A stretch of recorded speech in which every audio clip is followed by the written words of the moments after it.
بسم اللہ الرحمن الرحیم۔ السلام علیکم۔ میں اسے کھڑکی یا دروازے سے چھپ چھپ کر دیکھا کرتی۔ سامنے آنے کی ہمت مجھ میں نہ تھی۔ سچ تو یہ ہے کہ وہ میرے دل میں کھپ چکا تھا۔ اس کی محبت پاش نظروں کا نشہ، دوسری طرف ابا کا خوف اور کم عمری کا عذاب، مجھ سے اپنا آپ سنبھالنا مشکل ہو رہا تھا۔ اسے دیکھ کر لگتا تھا جیسے وہ شرارت کرنے والا ہے یا شرارت کر کے آیا ہے۔ میں اس سے دور ہی رہنے کی کوشش کرتی، مگر وہ مجھ سے ذو معنی بات کرنے کا کوئی موقع ہاتھ سے نہ جانے دیتا۔ میں پریشان تھی، اگر بابا نے اس کی بے باکی دیکھ لی تو کیا ہوگا؟ میں سوچ کر کانپ جاتی۔ اس نے مجھے عجیب صورتحال سے دوچار کر رکھا تھا۔ میرا نام مریم ہے۔ میں نے کسی دانشور کا قول پڑھا تھا کہ پتہ نہیں لوگ بیٹیوں کے نام مریم، زینب کیوں رکھ دیتے ہیں۔ بڑے ناموں کے ساتھ دکھ بھی بڑے ہی وابستہ ہوتے ہیں۔ اتنے بڑے نام غم کی صورت میں کچھ نہ کچھ خراج تو وصول کرتے ہی ہیں۔ جی ہاں، میرا نام مریم ہے۔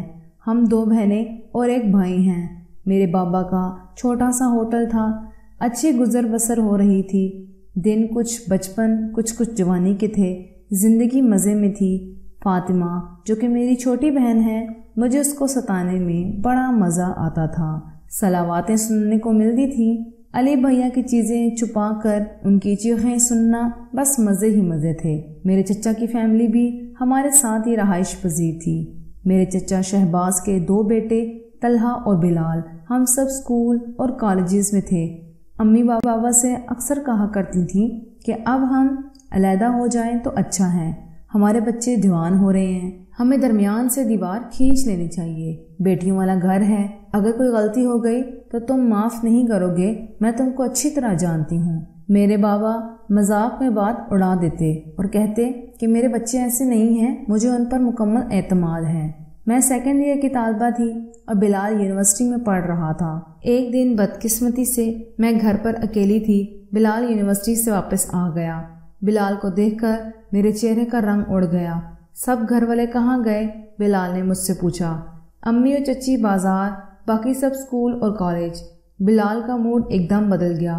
وہ بالکل میرے قریب آ گیا۔ میں نے اس سے دور ہونا چاہا کہ اچانک اس نے میرا بازو پکڑ لیا اور میں اندر تک لرز گئی۔ بلال بھیا، کیا مذاق ہے؟ چھوڑ دے مجھے، میں نے التجا کی۔ اس نے سختی سے میرا بازو پکڑ رکھا تھا۔ تمہارے اس گریز، شرم و حیا اور گھبراہٹ کو میں کیا سمجھوں؟ اگر تم مجھ سے شادی کے خواہش مند ہو تو بابا سے بات کرو، میں نے لرزتے ہوئے کہا۔ اس دن سے میری بدقسمتی کے دن شروع ہو گئے۔ اچانک بابا ہوٹل سے گھر آ گئے۔ چائے کے لیے فریج سے دودھ نکالنا تھا۔ بابا کو دیکھ کر بلال نے میرا ہاتھ چھوڑ دیا اور سر جھکا کر باہر نکل گیا۔ رات کو جب میرے چچا شہباز گھر آئے تو بابا نے چچا سے کہا، اب میں بلال کو نہیں دیکھنا چاہتا، یا تم یہ گھر چھوڑ دو یا میں یہ گھر چھوڑ دیتا ہوں۔ بھائی جان، بچوں سے غلطی ہوئی ہے، اتنی بڑی بات نہیں ہے، میں مریم بیٹی کا ہاتھ مانگتا ہوں۔ آج سے مریم میری بہو ہے، بہت جلد میں اس کو بیاہ کر لے جاؤں گا۔ گھر کی بات گھر میں ہی رہنے دو، بات گھر سے نکلی تو بہت بدنامی ہوگی۔ چچا نے بابا سے التجا کی، لیکن میرے ابا نے ان کی ایک نہ سنی اور ہم بہاولپور شفٹ ہو گئے۔ میرا دل پڑھائی سے اچاٹ ہو گیا۔ ایک تو بلال کی جدائی اور دوسرا بابا کا مجھ سے لا تعلقی۔ غلطی بڑی نہیں تھی، بعض دفعہ والدین بھی اولاد کے لیے آزمائش بن جاتے ہیں۔ میرے دل پر آبلے پڑتے چلے گئے، پھر وہ ٹھیک نہ ہوئے۔ بلال سے بچھڑے اور بابا سے ہم کلام ہوئے۔ مجھے 6 سال کا عرصہ گزر گیا۔ ہمیں رشتہ داروں نے بتایا کہ بلال کی شادی پھپھو کی بیٹی سے ہو گئی ہے۔ پھر پتہ چلا کہ بلال کے 2 بیٹے ہیں۔ ایک دن اچانک بابا کے ساتھ چچا ہمارے گھر آ گئے۔ مسجد میں ان کی صلح ہو گئی تھی اور ساتھ ہی میرے بہن فاطمہ اور طلحہ کا نکاح بھی طے پا گیا تھا۔ بابا اور چچا خوشگپیوں میں مصروف تھے اور میں حیرت کے سمندر میں غوطے کھا رہی کہ بابا نے میرے اور بلال کے حوالے سے ایسا کیوں نہ سوچا۔ یہ سراسر مجھ سے زیادتی ہے۔ میں نے دکھ سے سوچا۔ چچا چلے گئے۔ میں 6 سال بعد بابا سے ہم کلام ہوئی۔ میں نے بابا سے کہا، میرے اور بلال کے حوالے سے آپ نے نرمی کیوں نہ دکھائی؟ میں اب یہ صلح نہیں ہونے دوں گی۔ صدمے سے میرا دل پھٹ رہا تھا۔ بابا کو اپنی غلطی کا احساس ہو چکا تھا۔ انہوں نے سر جھکا کر کہا، اب کچھ نہیں ہو سکتا، میں نے شہباز کو لوگوں کے سامنے فاطمہ کا رشتہ دیا ہے۔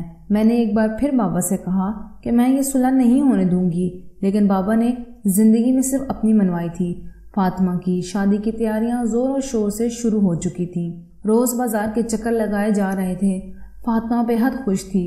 ایک دن فاطمہ نے میرا اداس چہرہ دیکھ کر بڑے غرور کے ساتھ کہا، میری اور طلحہ کی شادی میں رکاوٹ مت بنو، تمہاری بدقسمتی کی میں ذمہ دار نہیں۔ لیکن میں خاموش رہی، کیونکہ خاموش رہنا وقت کا تقاضا تھا۔ شادی کا دن آن پہنچا۔ میں صرف بلال کو تلاش کر رہی تھی۔ جیسے ہی میری اور بلال کی نظر آپس میں ملی، ہمیں سکتہ ہو گیا۔ بلال نے دونوں بیٹے ماں کے حوالے کیے اور میری دوست کے گھر چلا گیا۔ میری دوست نے مجھے بلال کا پیغام دیا، بلال تم سے ملنا چاہتا ہے۔ میں اپنی دوست کے گھر آ گئی۔ اب مجھے کسی کا ڈر اور خوف نہ تھا۔ بلال کو ایک عرصے بعد دیکھ کر میری آنکھیں دریائے راوی بن گئیں۔ وقت بہت کم ہے، اس رونے میں ضائع نہ کرو۔ جلدی سے بتاؤ، کیا تم میرے ساتھ کورٹ میرج کرو گی؟ مجھے کسی کی پرواہ نہ تھی۔ مریم، میں شادی شدہ 2 بچوں کا باپ ہوں۔ پتہ ہے بہت ہنگامہ ہوگا، لیکن میں تم تک کسی کو آنے نہیں دوں گا۔ فاطمہ کے پرغرور الفاظ نے میرے اندر آگ لگا رکھی تھی۔ فاطمہ کی شادی کے 2 دن بعد میں نے بلال سے نکاح کر لیا۔ یہ خبر میرے گھر والوں پر بم بن کر گری۔ میرے ماں اور باپ بار بار بوش ہو گئے۔ میرے لیے پیغام بھجوا دیا کہ تم اور فاطمہ اس گھر میں داخل نہ ہونا۔ فاطمہ نے کہا، میں تو میں کے آؤں گی، میرا کیا قصور؟ پر بابا نے کہا، طلحہ کا بلال بھائی ہے، اب اس گھر کے دروازے تم پر بند ہیں۔ یہی فاطمہ کی سزا تھی۔ فاطمہ میری چھوٹی بہن جس نے مجھے بغاوت پر اکسایا۔ میرا چہرہ کھلی کتاب کی مانند ہے۔ تمام کشتیاں جلا کر ساحل تک آنے کی تکلیف میرے چہرے پر رقم ہے۔ میں بابا کے گھر سے بے دخل ہونے کے بعد ایک بار بھی مسکرا نہ سکی۔ بابا کی بے جا ضد نے مجھے بغاوت پر اکسایا۔ والدین کو چاہیے کہ اولاد کو آزمائش میں نہ ڈالیں، ان کی چھوٹی چھوٹی غلطیوں کو نظر انداز کر دیا کریں۔ آخر اولاد بھی انسان ہوتی ہے، اسے انسان کی نظر سے ہی دیکھا کریں۔ اگلی اخلاقی سٹوری کے لیے چینل کو سبسکرائب کر لیجئے بیل بٹن کے ساتھ، تاکہ نئی ویڈیو سب سے پہلے آپ تک پہنچے۔ اللہ حافظ۔